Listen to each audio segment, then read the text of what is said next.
Hey, welcome back to Chris Introvert Meditation Videos. I'm Chris Introvert and I'm super duper happy for you to be back here on the channel.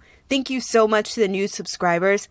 I appreciate you so much. You totally make my day when I log in and see that I have new people who are viewing the videos. So again, thank you so much for being a part of the Chris Introvert family. Let's help the family grow even more. If you're new to this channel and you have not subscribed, or you've been here before, it's time to subscribe. I mean, that brings a smile to my face, and if I'm smiling, you can hear it, which means maybe you're going to smile. So who knows? Let's make this contagious. Maybe that was a wrong choice of word.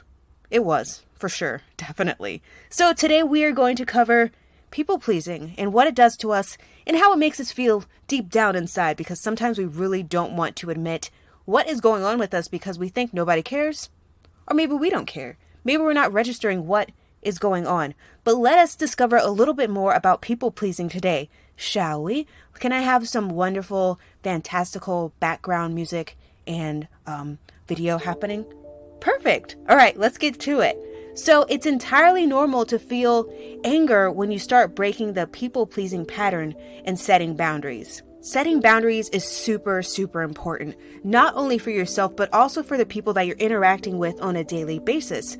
Now, when you don't have boundaries or your boundaries are weak, people think that they can do, say, whatever they want to you, and that's not okay. And the reciprocal of that is you think people can do and say whatever they want to you as well. So you're kind of creating this dynamic of no one knows exactly what's going on. So it's kind of just happening all to you without your direct knowledge of it happening. So it's all happening below the surface. Now, the interesting thing is that you can feel something is not right. You're feeling like your sense of self is diminished. Like there's a very muted feeling to everything that's going on with you because you're not exactly sure. You can't put your finger on what is happening to you. So you're kind of just moving through life in this haze of something's not right. I'm not getting what I need. I'm not feeling fulfilled. I'm not feeling sustained in these relationships. It's because you don't have any boundaries.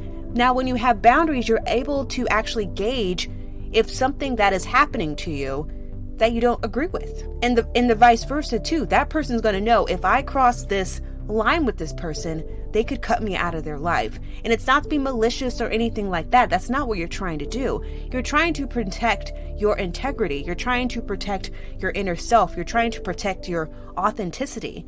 And by having boundaries, you're giving yourself the opportunity to be very strong and empowered and live, I'm going to say something super cliche, but you're able to live in your truth.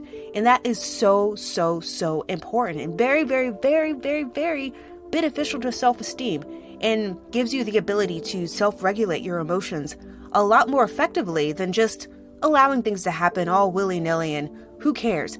That's how you can start having a lot more emotional dysregulation in your life, where you start having anxiety and then start having those physiological ramifications from the anxiety that is being introduced in your life subconsciously. A little bit more on people-pleasing patterns and setting boundaries. The more you speak up for yourself, the more you realize how small you used to make yourself in others' presence.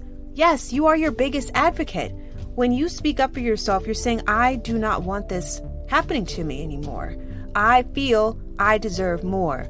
I feel that my boundaries are being crossed. I feel that this relationship is not bringing me the benefits I would like for it to bring to me.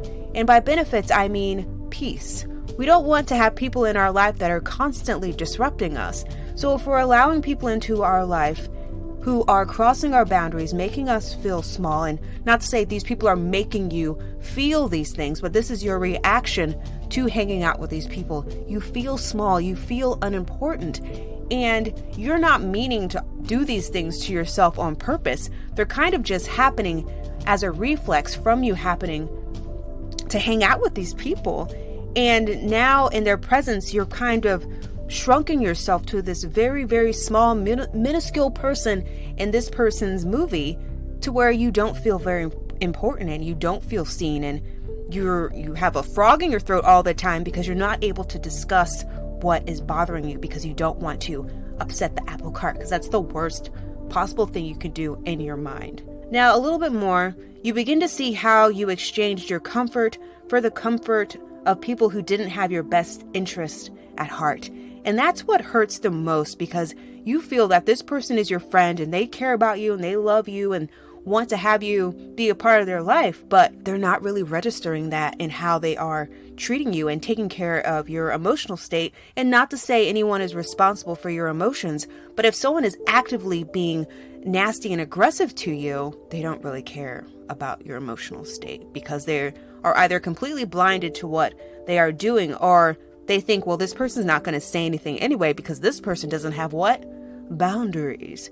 And people understand the concept of boundaries, but in a lot of instances, they don't want you to have boundaries because they just want to be able to do whatever they want, however they want, to whoever they want. And so giving people boundaries gives them the opportunity to really double check and verify all the things that they're doing to you to make sure that everyone is okay in this relationship. Now, what happens is we can allow anger to change who we are as people. And when we allow anger to change who we are, we're not living a peaceful existence. Now, there's nothing wrong with being angry or sad or having any of those quote unquote bad feelings. They're all normal. The point is to restructure them in a much more purposeful way. So in a way, you're being an alchemist with your feelings. You're turning those sour grapes into gold. You're saying, I have boundaries. I want boundaries. I will create boundaries so I can have a wonderful life. Allow that to transform yourself into the version that doesn't care about what other people think or how other people treat you, because you treat yourself well because you've given yourself boundaries. Now, all these things are always easier said than done, and we're not going to do these things in one day or 1 hour. That's just not going to happen. It will take practice, and practice makes perfect. So drop it in the comments if you believe that practice makes perfect. What sort of boundaries have you enacted with people and with yourself in the past or now, or what do you want to do in the future? Sometimes we have future plans on how we want to structure our life. So definitely share in the comments on how you are experiencing boundaries and what people-pleasing patterns you have. We're building a community here on Chris Introvert meditation videos, and I'm so happy that you listened to this video and you stayed with me throughout it. And I really do want to get to know this community so we can build together and work together on creating happiness and peace and good vibes and all vibes, so we can discover how to implement really helpful, empowering, I just totally went blank. But we want to create really great structures in our lives so we can advance to those next levels that are within ourselves that have been locked up for so long. So what we have now is the key. Now we just need to find the door to open everything up. And we're going to discover all these things in the next videos that are preceding this one. But you're only going to find that out if you subscribe. I mean, that's the key to everything, subscribing to the channel. Just hit the little notification bell and also leave a comment, because I want to know who's watching my videos and I definitely want to heart your responses. So again, thank you so much for listening to Chris Introvert meditation videos. I appreciate you. Have a great day and namaste.